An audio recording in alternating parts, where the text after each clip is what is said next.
और एक साधना सीखने के लिए कम से कम 40 साल लगते हैं। और अभी जो इंसान आए थे आपने उनको कुछ लौंग दी थी और वो कह रही थी कि मुझे ऐसा लग रहा था 2-3 किलो का कुछ रखा। शक्तियां हैं, अब मानो ना मानो बहुत डिपेंड करता है। फिर जो देवी होती है ना, फिर वो गुस्से में आके फिर वो सब काम करती है जो उसे नहीं करने चाहिए। या सब इसको समझ लो कि इसके अंदर कोई ना कोई भूत है। अगर वो आसमान से भी देख लेवे ना तो धरती फाड़ देवे। ये पंचमुख साधना वो करता है जो महाअघोरी। कोई भी जानवर की बलि करा के तुम्हारे घर में चिंटे डाल देते हैं। ये तो मादर जात यूट्यूब के बाबा बन के अब अपनी चौपाल लगा रहे। कुछ लोगों का क्या कहना है कि जब वो किसी मंदिर में जाते हैं तो उनको झटके आते हैं, तो क्या वो पॉजिटिव वे में हो सकते हैं, नकारात्मक से? नमस्कार दोस्तों, बहुत बहुत धन्यवाद आपने जो इतना सारा प्यार दिया है हमारे वीडियोस को, इतना लाइक किया, शेयर किया, हमारे चैनल को सब्सक्राइब कर रहे हो आप लोग, और इतने सारे मैसेजेस और इतने सारे मेल्स और इतने सारे हमें कॉल्स आ रहे हैं, और सबसे ज्यादा जो आपके क्वेश्चंस आ रहे हैं वो आ रहे हैं कीलों वाले बाबा जी को लेके। तो आपकी इस भारी भरकम डिमांड को पूरा करने के लिए आज हम जा रहे हैं कीलों वाले बाबा के पास, और कीलों वाले बाबा के पास जाके हम जानेंगे कि उनका एड्रेस क्या है, जो कि सबसे ज्यादा लोग जानना चाहते हैं, और उसका एड्रेस वीडियो के बीच में हम आपको बता देंगे, तो वीडियो को पूरा जरूर देखें। और मैं हूं विष्णुकांत और आप देख रहे हैं टॉक एंड नॉक का स्पेशल एडिशन, जिसमें हम जा रहे हैं भारतीय रहस्यवाद को उजागर करने कीलों वाले बाबा के पास। नमो नारायण, जय भगवती, जय गुरुदेव। तो नमस्कार सभी लोगों का फिर से स्वागत है, क्योंकि बाबा जी पब्लिक की बहुत डिमांड थी। हर शख्स जो है बहुत से मैसेजेस हमें मिल रहे थे, लोगों के बहुत सारे प्रश्न थे और लोग जानना चाहते हैं बहुत सी बातें, तो इसलिए हम फिर से आपके पास आए हैं कुछ और सवाल लेके। धन्यवाद, आपने हमें दोबारा से समय दिया इसके लिए। ओम नमो नारायण, जय महाकाली के, गुरु को आदेश, सदगुरु कला का आदेश। हाँ जी बोलिए। जैसे कुछ लोग जानना चाहते हैं यहाँ पे ये जो धुनी है, ये देवी की धुनी है, देवी कौन है? ये महाकाली की धुनी है। हाँ जी। और 6 साल से जल रही है लगातार, अभी तक जिस हालत में इसी हालत में है, 6 साल से जलती है। तो ये काली देवी, काली देवी का महाकाली। तो अलग अलग जैसे और भी देवी होती हैं काली के अलावा? काली के 1000 रूप है। 1000 रूप, लेकिन वो सभी काली के रूप? सब काली के रूप है। जैसे स्त्री शक्ति के रूप में जिन्हें जाना जाता है वो कहीं ना कहीं सब काली। सबसे पहले जो देवी है स्वाहा है, स्वाहा, फिर स्वधा, फिर भवपूर्ति, फिर भवानी, फिर भवमोचनी, आर्या, दुर्गा, चाद्या, त्रिनेत्रा, इस प्रकार 1000 है। और उत्पत्ति जो है पार्वती से, पार्वती के यहाँ से निकली महाकाली।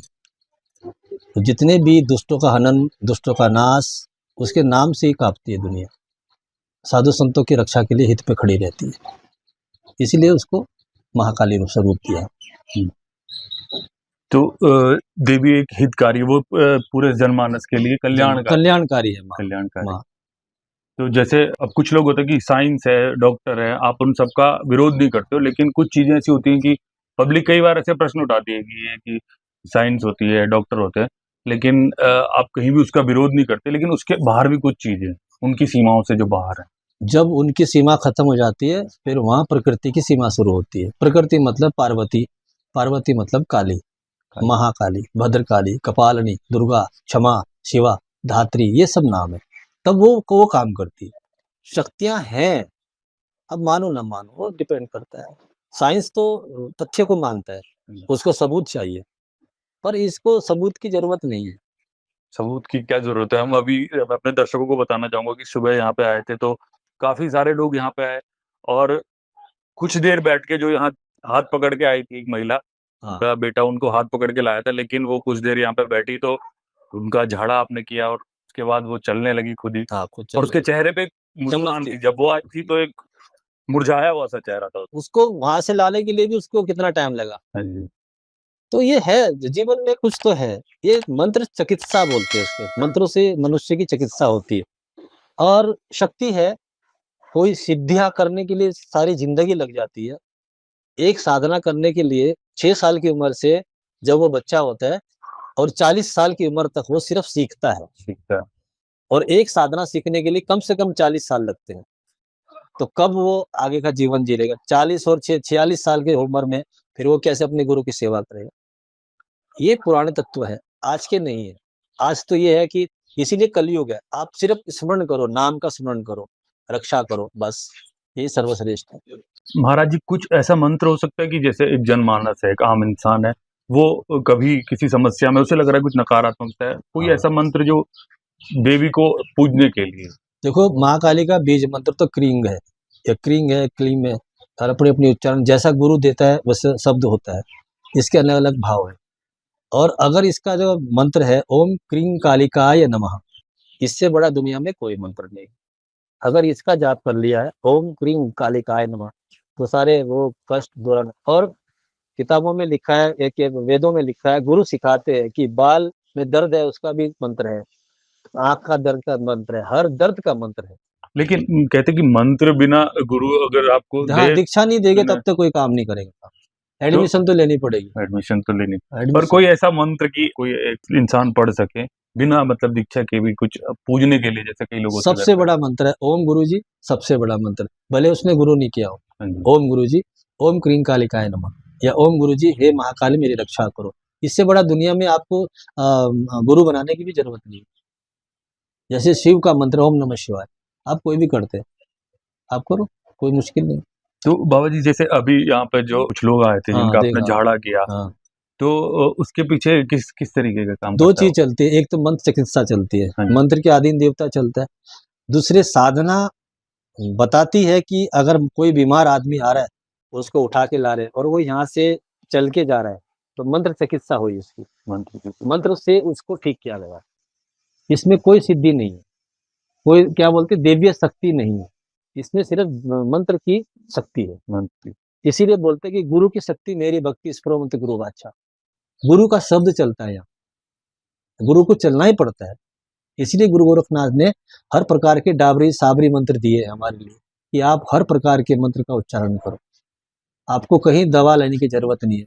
हर छोटे छोटे मंत्र है, दांत में दर्द है उसका मंत्र है, नाक में दर्द है, सर में दर्द है, आप चंडी पाठ पढ़ लो, उसमें दुनिया भर के दिखाया है कि दांतों के दर्द का रखवाली ये करती है, केस की रखवाली ये माता करती है, हर माता के दांतों के दंत करा ली, जिब्या की अलग है, हर प्रकार की माताएं हैं। हर प्रकार के रोग हाँ, के लिए हमारे बहुत- शरीर में जितनी इंद्रियाएं हैं, जितनी इंद्रायणी है, जितनी इंद्रिय है, जितनी नाड़ियां हैं, उनके हर देवी देवता ने हमारे ऊपर आशीर्वाद बना रखा है।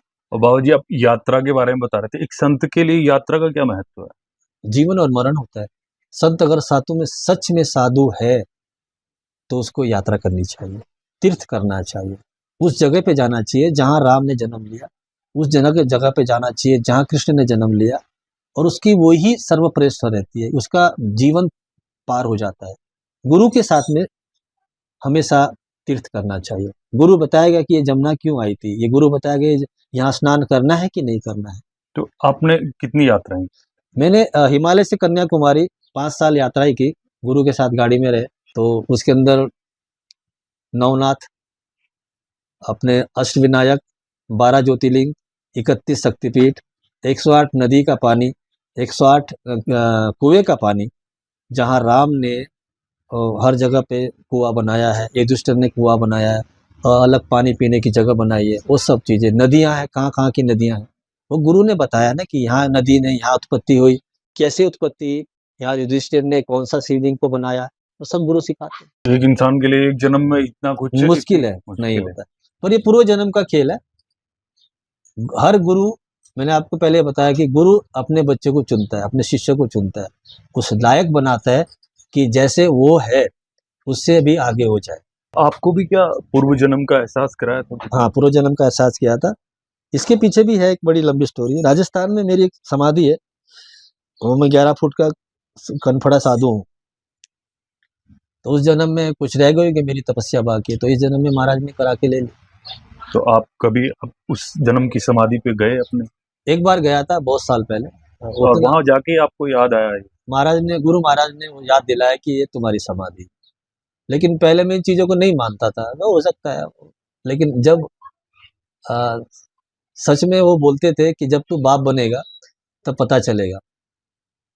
तो अब मैं सच में जब लोग आते हैं या अपने घर में रोते हैं या दर्द से कराते हैं, तो थोड़ी आवाज़ सुनाई देती है कि कोई ना कोई मुसीबत में है। तो फिर उसके लिए हम प्रार्थना करते हैं माँ के सामने बैठ के कि माँ, जितने भी तेरे बच्चे हैं जो आ सकते हैं वो ठीक है, जो नहीं आ सकते आप उन्हें क्षमा करें और उनको दीर्घायु दे, उनके कष्ट को हरो। तो ये करते हैं।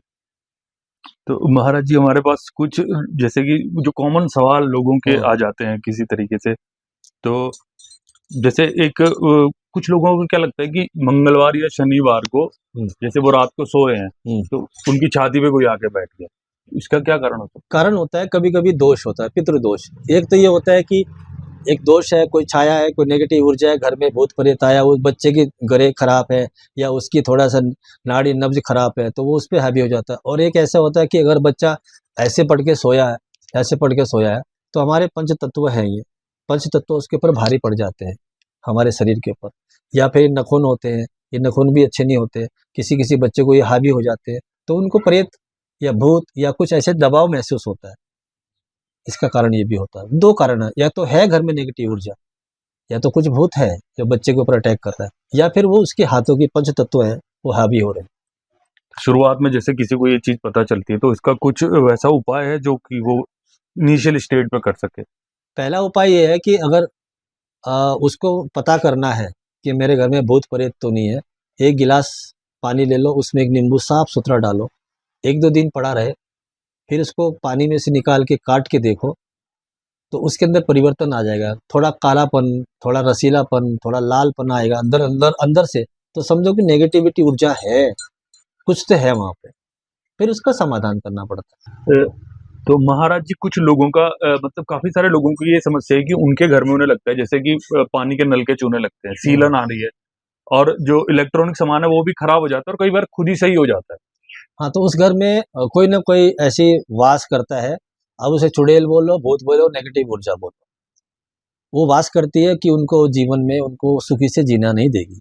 तो वो सतर्क करवाती है कि मेरा वहाँ पे होना मैंने है, कि मैं हूँ यहाँ पे। तो नल खराब कर देगी, लाइट बिल खराब कर देगी, लाइट को खराब कर देगी, हर चीज़ों को, पलंग को खराब कर देगी, हर टूटे जो कुर्सी है वो टूट जाएगी। तो इसके मतलब उनको उपचार करा लेना चाहिए जल्दी। अब अगली बारी उनकी है, मनुष्य की। मनुष्य की। हाँ, अब वो अगला आघात वो बता रही है कि मैं हूँ, तुम समझ जाओ, सुधर जाओ। वो चेतावनी दे रही है। अगर वो आप नहीं कर पा रहे हो 2 महीने 3 महीने, फिर वो अगला अटैक आपके ऊपर करेगी। आपके ऊपर भी कैसे करेगी कि समझो आपकी नाड़ी, अगर नाक कमजोर है, पेट कमजोर है, या जहाँ भी कमजोरी पकड़, वो वहाँ पे एकदम पकड़ उसको झपटा मारेगी और वहाँ बैठ के उसका सारा भोजन खाएगी। हाँ, कुछ लोगों का ऐसा भी कहना है कि वो खाते बहुत है लेकिन लगता नहीं। लगता नहीं। हाँ, तो ऐसे प्रकार के मसाण होते हैं, 9 प्रकार के मसाण होते हैं। 9 प्रकार के मसाण होते हैं। जो जो कमजोर आदमी होता है, खाता है और कमजोर होता है, उसको बोलते हैं मचमचिया मसाण। उसको लग गया मचमचिया मसाण, और वो यहाँ बैठता है नाभि पे। आप जो भी खा रहे हो वो सब यहाँ खा लेता है। और कौन से मसाण होते? मचमचिए के? और बहुत से मसाण होते हैं। पीलिया मसाण है, मचमचिया मसाण है, छोटा मसाण है, इस तरह के 9 मसाण होते 9 मसाण होते हैं। हैं।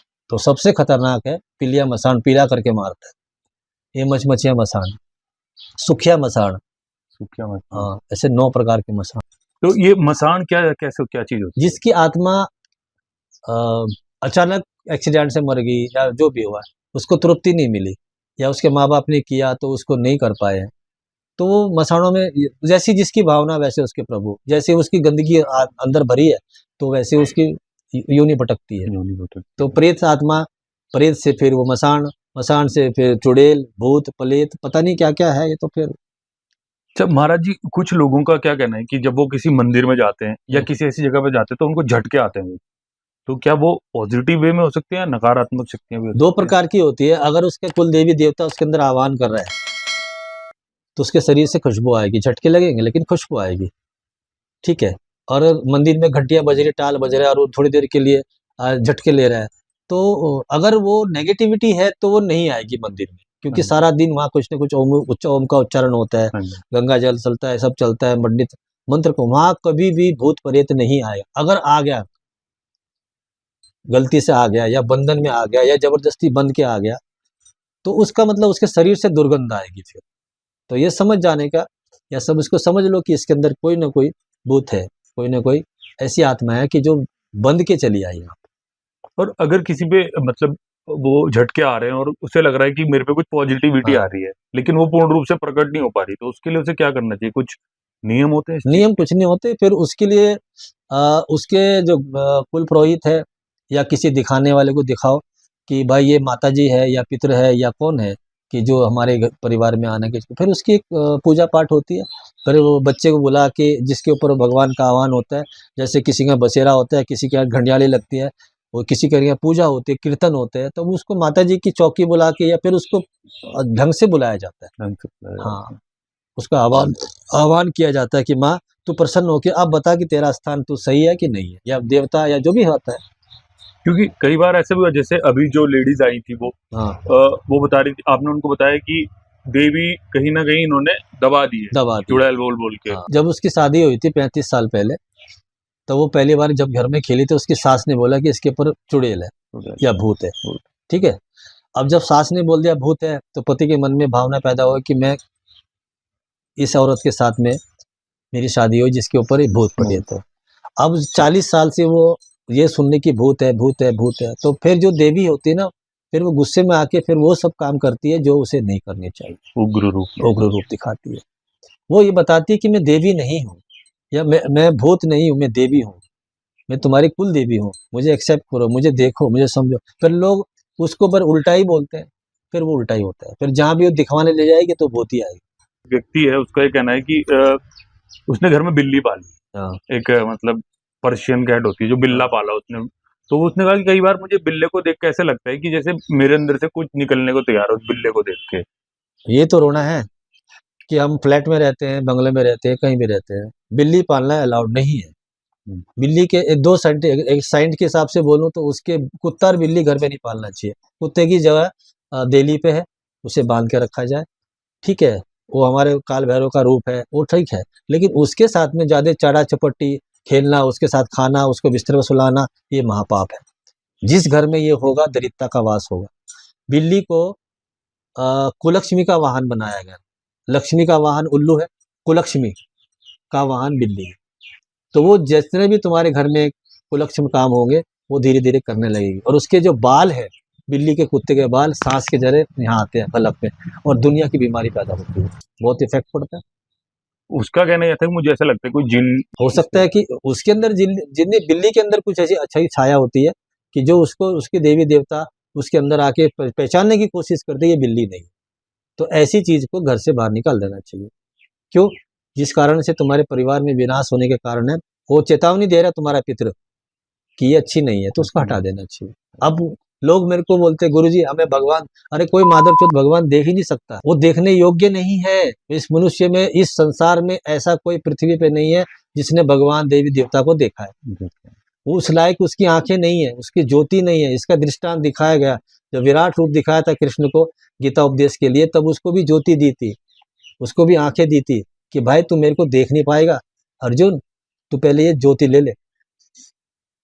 तो इस जन्म में, इस कलयुग में हम कैसे ले लेंगे, कैसे देख पाएंगे? हम 5 सेकंड के लिए अग्नि हाथ में नहीं ले सकते, जला देती है। तो हमारे शरीर के अंदर काली दुर्गा जो भी देवी देवता नहीं आएंगे, वो गलत है। हाँ, देवी प्रसन्न है तो वो तुम्हारे पितरों को आह्वान करेगी, हे पितृदेव जाओ, मेरे बच्चा बीमार है, ये तकलीफ में। तो पितृ के आह्वान में कहीं भी देखो आप कोई देवी खेलती है तो जयकारा शेरा वालिदा बोलती है, जय काली महाकाली बोलती है, जय गुरुदेव बोलती है। क्यों बोलती है? क्योंकि वो नहीं है। अगर सच में काली आ जाए तो शरीर फट जाएगा। जिसके चरणों में शिव पड़ा है, वो तुम्हारे शरीर में, तुम्हारी औकात नहीं है उसको समेटने की, तुम्हारी हैसियत नहीं उसको। वो अगर अगर वो आसमान से भी देख लेवे ना तो धरती फाड़ देवे। बल्कि एक कहीं से मैं सुन रहा था कि जो काली की सवारी चलती है कि हाँ, वहां पे रात को लोग बाहर नहीं निकलते। हाँ, तब काली के साथ में कौन चलेगा? उसके साथ में तो अच्छे आदमी तो चलेंगे नहीं, देवी देवता तो कम चलेंगे, देवी देवता चलेंगे नहीं। तो जो उसके साथ के हैं वही चलेंगे। वो तो मुंड माला धारणी है, वो तो पिनाक धारणी है, पिचास धारणी है, उसका नाम ही कितने भयंकर है। मुंड माला धारणी, पिटाक धारणी है, मुंडे महामुंडे काली के। वो मुंड, नर मुंड की माला गले में डालती है तो देवता के तो फटेगी ना भाई। तो उसके साथ में वही चलेंगे ना, बड़े बड़े राक्षस जिनको उसने काट कर किसी की मुंडी या किसी के यहाँ किसी की गर्दन, तो वही चलेंगे ना, क्योंकि उन्होंने अपने अंदर उनको समा लिया है। उनके मन को जो तृप्ति मिल गई, तृप्त हो गए वो। तो ऐसा होता है। अच्छा महाराज जी, कई बार क्या होता है कि कुछ लोगों का कहना है कि घर में जैसे खून के छींटे आना, ये भी है कि लोग कर जाते हैं, हाँ, किलिंग कर देते हैं, कोई भी जानवर की बलि करा के तुम्हारे घर में चिंटे डाल देते हैं। वो उसका अलग रूप दिख जाता है, वो चेहरे से पता चलता है कि इनके चेहरे पे किया हुआ है कुछ। दूर से कोई भी आदमी जान लेगा कि तेरे को तो कुछ किया हुआ है। तब वो पेड़ पे जैसे कील टुकवा देते हैं कोई, हाँ, तो क्या उस पेड़ के आसपास जाना, कहीं जैसे कोई फल खा लिया उस पेड़ का, तो क्या उससे भी दिक्कत नहीं, हो सकती है? जो आदमी किलों पे पेड़ अपने पेड़ों पे किले ठोकता है, अपनी दर्द उसको देता है, वो भी पाप है, वो बहुत बड़ा पाप है। पेड़ भी तो कुछ, अब साइंस में बोलते हैं कि उसमें आत्मा है, ये कुछ भी है तो वो भी सृष्टि का ही ना। हम अपनी तकलीफ उस पे दे रहे हैं, हमारा क्या अधिकार बनता है उस पेड़ के ऊपर कील ठोकना, अपनी प्रॉब्लम खड़ी करना? नहीं। ऐसा अगर साधु समाज या साधु संत या कोई भी गुरु महागुरु रहेगा, जितना जिसका उतारा होता है उसके शरीर के दुगना जमीन में खड्डा खोद के दबाया जाता है, ताकि उसको आने के लिए और 40 साल लगे, या फिर उसकी पोटली बना के नदी में पानी में डाला जाता है कि सालों साल वो भटकता रहे, रड़कता रहे और धीरे धीरे उसको मच्छियाँ खा जाए, लेकिन कभी किसी और के ऊपर उसका सवारी ना आए। बस ये सदगुरु है तो बताएगा, और आज के दुनिया में तो कोई बताएगा नहीं। वो बोले चौराहे पे डालो, यहाँ डालो, उनको ये पता नहीं बहन के टको कि चौराहे पे डालोगे, चौराहे वाली माँ है, बड़ी माँ है, ठीक है। अभी माता जी का तुमने वहाँ डाला, वहाँ से तुम साइकिल लेके आया, तो उसने देख लिया कि हाँ, तो उसकी प्रॉब्लम उस तेरे ऊपर चढ़ेगी। वो तो ठीक हो गया, लेकिन ये बीमार हो गया। फिर वो कहाँ, तू ठीक कहाँ हुआ था? बोले फलाने के पास। फिर वहां जाएगा, फिर उसको 11,000 रुपये इकट्ठे हो रहे, वो तो पैसा कमा रहा है। तो क्या जैसे नींबू मिर्ची रास्ते में कई लोग गलत चौराहे में बात, छोड़ के चले जाते हैं, गलत बात है। और उसका अगर किसी के पाँव के नीचे आ गई या उस टायर के नीचे आ गई, कुछ फर्क पड़ता है? फर्क भी पड़ता है, नहीं भी पड़ता है। फर्क कैसे पड़ता है? अगर उस सच में उसका देवी देवता अच्छा है तो वो नहीं, प्रॉब्लम नहीं है। अगर उसकी कोई फूटी किस्मत है, भटकते आत्मा है, उस पर हावी हो जाएगा, क्योंकि आत्मा या भूत प्रेत वहां अटैक करता है। अगर तुम डरे तो फंस गए, नहीं डरे तो कोई बात नहीं, डर गए तो उसके जाल में फंस गए। डरने नहीं चाहिए, ये मेन कारण ये है। कुछ लोगों को लगता है कि जैसे पूर्वज थे उनके, हाँ। उन्होंने किसी स्त्री के साथ मारपीट करी, तो वो एक शराब के रूप में मरते उसने शराब दिया होगा, फिर उस शराब को दबाने के लिए भी किसी और ने वहां पे कुछ और साधना कर दी कि ये प्रकट ना हो, लेकिन वो कहीं ना कहीं अभी तक उनपे 4-5 पीढ़ी के बाद भी वो चीज आ रही है। तो शराब अगर छुड़ाना है या किसी का शराब होता है, इसकी अलग प्रक्रिया होती है, उसके कम से कम 4-5 उतारे होते हैं। अच्छा, पहले उसको बुलाना पड़ता है कि जिसके साथ में क्यों ऐसा हुआ, शराब देने का कारण क्या बना, तो उस कारण जो होती है औरत है या मर्द है, उससे पूछा जाता है भाई क्या प्रॉब्लम है। वो बताएगी इस आदमी ने मुझे इस प्रकार का दिया, उसका समाधान है। हर चीज का समाधान है। अगर देवी है, देवता है, तो आत्मा है, परमात्मा है, उसका भोग प्रसाद सबका है, देना पड़ता है। उनका पर्टिकुलर केस में कहना ये था कि ये जो जब हम उसकी पूछवाने जाते हैं कि बता तेरे को क्या चाहिए, तेरे साथ क्या हुआ, तो वो बोल नहीं पाते, कंठ बांध देते हैं, कंठ बांध रखा, गला बांध देते हैं, जबाने बांध देते हैं, आंखें बांध देते हैं, ताकि कभी बोल ना पाए। अच्छा, वो घुट घुट के मर जाए, लेकिन वो मरेगी नहीं, वो तो आत्मा है, उसको तुम क्या उखाड़ लोगे? वो तो जिंदा आदमी पूछ रहे हैं कि तुझे क्या चाहिए, तो वो घंटा बताएगी जब से गला बंद है। तो उसकी जबान खोलनी पड़ेगी, पहले कंठ खोलना पड़ेगा कि, और गुरुदेव को आदेश करना पड़ेगा कि गुरुदेव इसकी कंठ खोल दिया जाए। पर गुरु भी इतने शक्तिशाली होना चाहिए ना, आंडू पांडु गुरु नहीं होना चाहिए। बिल्कुल। हाँ, जो उसकी शक्ति खोले, जो उसकी कंठ खोले, वो खुद बताएगी। तो फिर उसका कंठ हर आत्मा का, हर मनुष्य के साथ कोई ना कोई कनेक्शन जुड़ा हुआ है, ठीक है। अगर किसी को कहीं चैन नहीं मिलता, कहीं फर्क नहीं पड़ा, अगर उसको यहाँ एंड लिखा तो फिर यही होगा, कहीं भी चले जाते। तो फिर उसके लिए क्या कर सकते हैं? कंठ खुलवाने के लिए क्या पहले भैरव हटाना पड़ेगा? जो ऐसा मतलब कुछ उनका कहना ऐसा है। भैरव को हटाने के लिए जिसने बिठाया है, पहली बात तो ये, जिसने बिठाया वही कंठ खुलवा सकता है। कि जब वो भैरव को बिठा सकता है तो पहले कंठ खोलना चाहिए ना, वो भी ना। समस्या, तकलीफ क्या है, मरीज को पूछो ना कि ये प्रॉब्लम क्या है, मरीज खुद बताएगा जवाब। इसीलिए यहाँ पे सुषुम्ना नाड़ी, इंद्ला पिंडला सुषुम्ना नाड़ी के ऊपर चंद्रमा नाड़ी होती है। चंद्रमा नाड़ी सुषुम्ना नाड़ी के बीच में अगर हम कोई अगर गुरु कोई टच करता है यहाँ, तो वो उस बीमार उस दुनिया में चली जाएगी या चला जाएगा जब उसके अंदर वो बीमारी पैदा हुई, तो वो बता देगा कि मैं ऐसे बीमार पैदा हुई और मेरी दवा फलानी जगह पड़ी है। पर वो गुरु तो चाहिए वहां तक पहुंचने के लिए, बिल्कुल, क्योंकि गुरु की ऊर्जा लगती है उसको ठीक करने में। और जैसे आजकल बहुत ज्यादा वो चलता है कि सम्मोहन और मूठकरण विद्या एक लोग कहते हैं कि हम पे कुछ ऐसा हो गया या कुछ है। ये सब चूतियापंती है कोई किसी का चलती नहीं बाबू, है ना। अगर चला रही होती धीरू भाई को मुठ मार दो, मेरे को 1.5 लाख रुपए हैं।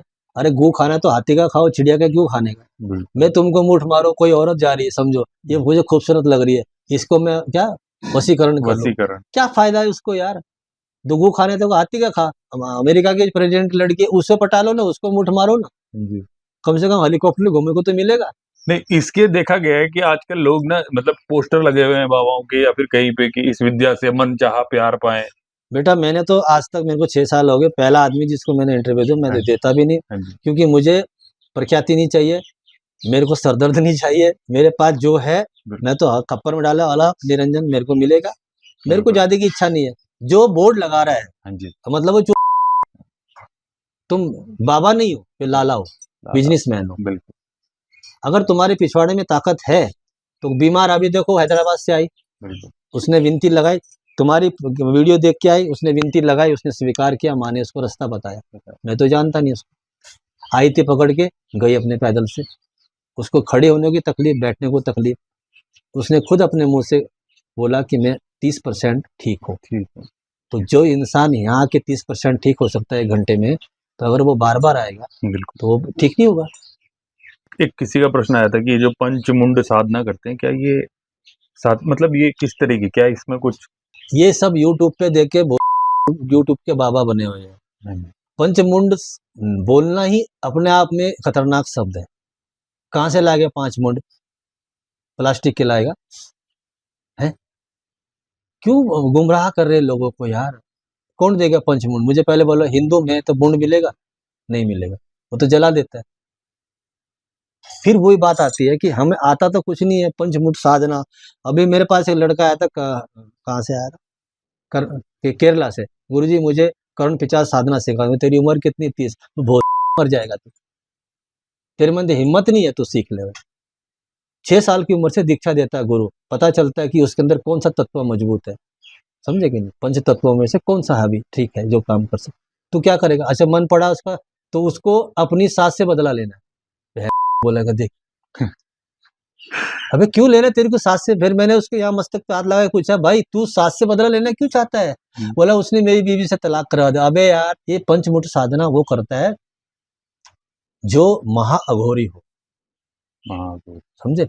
अच्छा वो करेगा तो अपने राजा के लिए करेगा, राजा मतलब अपने देश के लिए करेगा, अपने राजा को सिद्ध करके अपने राजा को शक्ति देगा कि जाओ लड़ो और हमें विजयी बनाओ, हमारे देश में कोई उंगली ना उठा सके। ये तो मादरजात यूट्यूब के बाबा बन के अब अपनी चौपाल लगा रहे, पंचमुख साधना। यार तुम एक मुंड धारण कर लो, पकड़ लो, तुम्हारा मूत निकल जाएगा, आग निकल जाएगा, है ना। एक रात शमशान में बैठ के तुम एक रात गुजार लो। मुर्रा बोलता है महाराज कभी हमारे साथ भी गुजार लिया करो एक रात। ये सब एक आधी अधूरी स्टोरी है।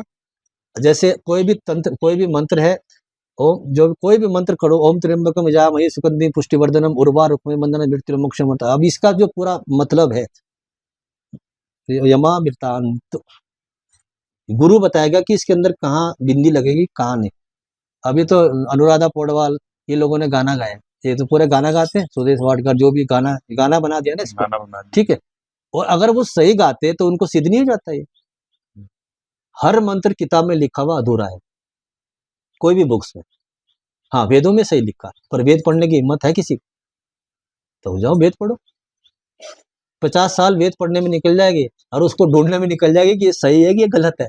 तब तक आदमी के ऊपर से पासपोर्ट वीजा, चल बेटा निकल लो, तेरा टाइम हो गया। ये सब देखा देखी है बाबू। जैसे अंग्रेजों ने चाय पकाना सिखाया हमें, ठीक है, तुम्हारे घर में मैं चाय पीऊंगा वो अलग होगा, मेरे घर में चाय पीऊंगा अलग होगा, उसके घर की चाय अलग होगी। असली चाय क्या है वो किसी मादर जात को पता नहीं, बस देखा देखी चल रहे हैं। अच्छा महाराज जी, एक सवाल था कि जैसे डाकिनी जो होती हैं, हम्म, तो कुछ को ऐसा लगता है कि जैसे कोई किसी के वंश में कभी था, हम्म, तो क्या वो वंश दर वंश आ सकती है, आती है, प्रकट हो सकती है। होती है। डाकनी साकनी कर्ण पिचासनी बहुत चीजें होती है सब कुछ है, लेकिन अब नहीं है। अब उनका नाम यूज कर रहे लोग, नहीं ऐसा हो सकता है कि किसी के परिवार में रही हो, दादी परदादी राजे में, परदादों में और होती अब है। वो निकल के आया हाँ तो है डांखनी होती है, डंखनी साकनी डांखनी होती है। पहाड़ों में तो अभी भी है।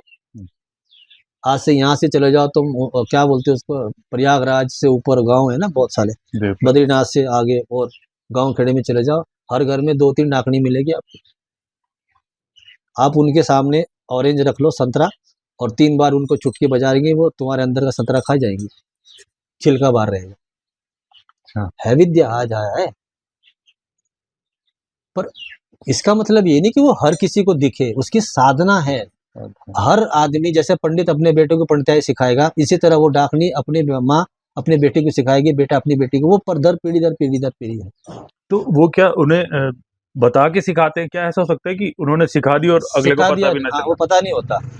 जब वो कभी कदाचित उसको होता है कि यार मेरे हाथ से 1 बार हो गया, 2 बार हो गया, ठीक हो जाता है। कभी ठीक नहीं होता, कभी गलत हो गया। अभी तेरी गाय ने 10 लीटर दूध दे दिया और मन में आ गया, अरे यार इसकी गाय ने तो दूध दे दिया, उसकी नजर लग गई, ले गाय गई, गाय गाय का मर जाती है गाय। तब उसको पता चलता है यार मैंने बद्दुआ दी। फिर वो अपनी माँ को पूछती, मैंने ऐसा आज मेरे से हो गया, चलो 1 बार नहीं समझ, 2 बार समझ। तब उसकी माँ बताती कि हाँ तेरे को मैंने ये विद्या सिखाई है, तू डाकनी है जी। और ऐसा भी हो सकता है कि उसे पता ही ना होगी और कोई उसे विद्या देके चला गया। हाँ ऐसे भी होता है, ये पूर्वजन्म हो जाता है। महाराज जी, वो जैसे एक दिन बता रहा था, उठ के कोई लोग बैठ जाते हैं, जैसे रात को लड़की है वो उठ के बैठ जाती है, और एक बार ऐसा भी हो कि जीभ निकाल के बैठी हुई थी और उसे पता नहीं है, वो सो रही थी, सोते सोते कब बैठ गई पता नहीं चला। तो वो हाँ वो ऐसा हो सकता है कि या तो उसकी कुलदेवी हो, कुलदेवी हो। परिवार में कोई कष्ट आने वाला है तो वो प्रकट होती है, या तो कष्ट नहीं करते इस बच्ची को कष्ट है तो वो प्रकट होती है। वो प्रकट होती है। हाँ, तो उन्हें क्या करना चाहिए ऐसे लोगों को अगर कोई अपनी देवी प्रकट के हो रही है? जहाँ उसको दिखाना चाहिए, अपने पूर्वजों के पास, जहाँ उनके पंडित है, जहाँ उनके जो जानकार लोग हैं, बूढ़े बुजुर्ग, उनके पास जाना चाहिए, उनके इसके बारे में दिखाना चाहिए, और उसका एक उपचार होना चाहिए सही ढंग से। अगर वो सही है, अगर वो सही माता जी है या नेगेटिव ऊर्जा है तो पता चल जाएगा। महाराज जी, एक एक कमेंट कुछ ऐसा भी आया था कि महाराज जी गाली देते हैं, कि इसका क्या वो है? मेरे को किसी से कोई लेना देना नहीं है। हाँ जी। गाली देने का मतलब ये होता है कि तुम्हारे पीछे जो नेगेटिव ऊर्जा है मैं उसे गाली देता हूँ, मेरे को क्या लेना देना। मेरा तो अपना एक ही फंडा, आना है तो आओ, नहीं तो अपनी मेरे को तो कोई लेना देना नहीं है। क्योंकि मैं तो किसी से पैसा नहीं मांग रहा ना। हाँ जी। अच्छा, जो गाली देने के लिए मना करता है उसके अपने दिल पे हाथ रख के बोलो, क्या उसने जीवन में कभी गाली नहीं दी? जो दूसरे को बोलता है ना कि ये अच्छी बात नहीं, वो खुद गू खाता है। मैं अगर तुम्हारी तरफ उंगली उठाऊं ना तो 3 मेरी तरफ भी तो है, मेरे तो भी है ना। तो साधु के लिए गाली कोई गाली नहीं होती।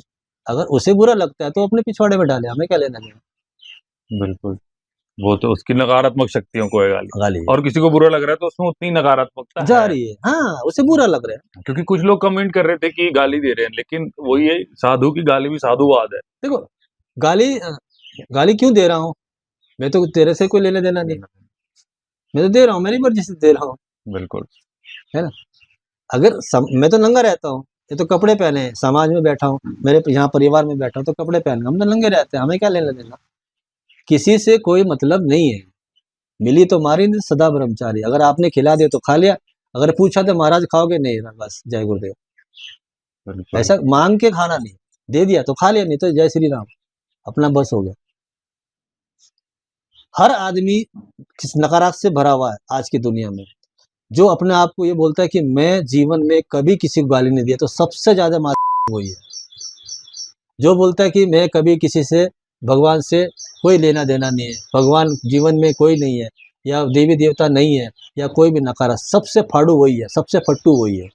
उसको अकेला जाके बोलो रात को जा मूत के बाहर, उसकी हिम्मत नहीं पड़ेगी वो जा सकता है, क्योंकि डरता वही है जो भगवान को उल्टा बोलता है। नकारात्मक से भरा हुआ इंसान मनुष्य है ना, उसके अंदर सकारात्मक नाम की चीज नहीं है, तो वो डिप्रेशन में जाएगा। भगवान नहीं है क्योंकि उसके बाप ने उसको कमा के दिया हुआ। अगर उसको घर से निकल के किसी के घर में झाड़ू पोछा करना पड़े या मेहनत करके खाना पड़े, तब उसे सारे भगवान याद आ जाएंगे। बिल्कुल, हमारी चॉइस है ना। हमारे सनातनी में एक चॉइस ये है कि आपको जो पसंद है तो एक ही ओमकार है दुनिया में, और कोई नहीं है, और एक प्रकृति है, बस 2 ही देवी देवता है। बाकी हमको चॉइस है, राम है, लक्ष्मण है, सीता, आपको जो करना, लास्ट तक तो वहीं पहुंचना है। लास्ट तो स्टेशन यही है, ये बस ये है। और कोई स्टेशन नहीं है। तो यहीं बैठ जाओ, सारी दुनिया यहीं आ जाएगी। जिसको दुख है, दर्द है, यहीं पे आ जाओ। आपने पिछली बार कहा था कि सर्विस करता हूँ इससे, तो इससे जब आप किसी को वो करते हो तो उसे उसका नेगेटिविटी जाती है। हाँ, तो जो उसके अंदर है वो उसको पड़ता है ना, जो उसके अंदर है उसको पड़ता है। और अभी जो इंसान आए थे उन्होंने, आपने उनको कुछ लौंग दी थी और वो कह रही थी कि मुझे ऐसा लग रहा था 2-3 किलो का कुछ तो रखा 3 हुआ है। लौंग, 3 इलायची, 1 जायफल उसको एक दिया। जायफल था। और मैंने यहाँ मंत्र का जाप किया उसके सामने। मैं तो जोर से भी नहीं, आस्ते भी नहीं बोलता, जोर से बोलता हूँ कि मन मन में मंत्र नहीं, मैं जोर से बोलता हूँ। मेरे पास यहाँ लोग आते, साधु संत आते, बोलते महाराज आप जोर से मंत्र क्यों बोलते हैं? अरे मैं गाली जोर से देता हूँ तो मेरी गाली पे फोकस करते हो, तो मंत्र पे फोकस करो ना। मैं जोर से मंत्र बोलता हूँ ना। सुबह तुमने आहुति में देखा ना, जोर से मंत्र है। वहाँ पे भी झाड़ा मारा तो भी जोर से मंत्र है। बिल्कुल। क्योंकि मेरी जो तुम गलत बात पसंद नहीं आ रही है, तो अच्छी बात तो पसंद करो। लेकिन लोगों का नजरिया ऐसा है कि वो गलत चीज पकड़ रहे हैं, क्योंकि जीवन में एक तथ्य है बेटा, एक तरफ आप टट्टी रख दो, एक तरफ लड्डू रखो, आपका नजरिया टट्टी पे जाएगा, लड्डू पे नहीं जाएगा। क्योंकि आपकी नीयत में वही है, गंदगी भरी पड़ी है। पेट में टट्टी है, पेट में बाथरूम है, यहाँ है तो ये प्रसाद है, बाहर निकल जाएगा तो टट्टी हो गई। ये गलत हमारी सोच है ना। अभी बैठे ना मंदिर धोने में, अभी आप सुसु कर दो तो वो सुसु हो गया, अंदर है तो क्या गंगा जल है। तो अघोरी को इससे कोई लेना देना नहीं है, वो अपनी दुनिया में मस्त है, कोई टेंशन नहीं उसको। खाया तो खाया, नहीं खाया तो माँ भगवती देखेगी उसके लिए, वो खुद बंदोबस्त करती है। हाँ, अभी हमने देखा भी वो जो हाँ, इंतजार कर रहे थे, जो जाने वाले थे, उनको जो गाड़ी लेने आने वाली थी, उन्होंने कहाँ से आने वालों को लिफ्ट दे दी। तो एक कनेक्शन ही है कहीं ना कहीं। देखो वो फैक्ट्री में काम कर रही थी और रो रही थी, चिल्ला रही थी, बचाओ बचाओ बोल। वहां से उस औरत ने मंडवा भावाले तक गाड़ी में, रिक्शा में आए, वहां से गाड़ी उनको लिफ्ट दे के यहाँ आई, और वही गाड़ी में फिर हैदराबाद वाले गए। तो ये भी तो, ये तो इसी का कोई है। अब हम इसी को चमत्कार बोलते हैं। ठीक है, माँ ने बंदोबस्त करके दिया है, पर उसका भी धन्यवाद है ना, उसने इस लायक तो बनाया कि दोनों को मन चाहे स्थिति मिल गई। वो यहाँ से देहरादून चले गए, वो वहां से यहाँ आ गए, ऐसा होता है। बहुत से लोग कहते हैं कि हमें हमें रास्ता बताओ, हम कहाँ जाएं, कैसे जाएं देहरादून में। तो हम एक लोकेशन डाल देते हैं जगह। हाँ, लोकेशन डाल दो, हाँ जी। जिसे आना है तो आए। सोमवार गुरुवार में नहीं मिलता हूँ, मैं उस टाइम नदी पे रहता हूँ, और बाकी के टाइम यहीं। बाबूजी जैसे कोई आ रहा है, जैसे जैसे ये लोग भी आए थे, तो कोई आप ऐसी चीज या नारियल लेके आना चाहिए या फिर कुछ ऐसा? ऐसा कुछ नहीं है, पहली बार में तो कोई कुछ लाने की जरूरत नहीं, पता चल जाती जो भी, जैसी जिसकी भावना वैसे उसके प्रभु। अगर कोई दूर से आ रहा है तो पहले खाली तो वैसे ही खाली है, वो पैसे से खाली है, वो पेट से खाली है, वो दिमाग से खाली है, जो बचा है वो डॉक्टर ने खाली कर दिया। तो मेरे पास तो खिचड़े बचते हैं, मेरे को तो यहाँ से जाने का किराया देना पड़ता है, समझेंगे ना। तो मेरे जिसको जैसे भगवती बुलाना चाहे, मेरे गुरु महाराज जिस तरह जिसको जैसे बुलाना चाहे वो वैसे आ ही जाएगा, उसे किसी की जरूरत नहीं है एड्रेस पूछने की। तो भक्तों की डिमांड थी, और देवी जिनको बुलाना चाहती है वो कैसे भी आ जाते हैं। और बस देवी की खेच होनी चाहिए। फिर भी आपकी सहूलियत के लिए हम एक यहाँ पे नेविगेशन का जो एड्रेस होता है वो डाल देंगे, ताकि आप मैप देखते हुए आ जाओ। तो डूंगा में रहते हैं किलो वाले बाबा जी। तो बहुत बहुत धन्यवाद बाबा जी, आपका आपने समय दिया। जय देवी, जय भगवती।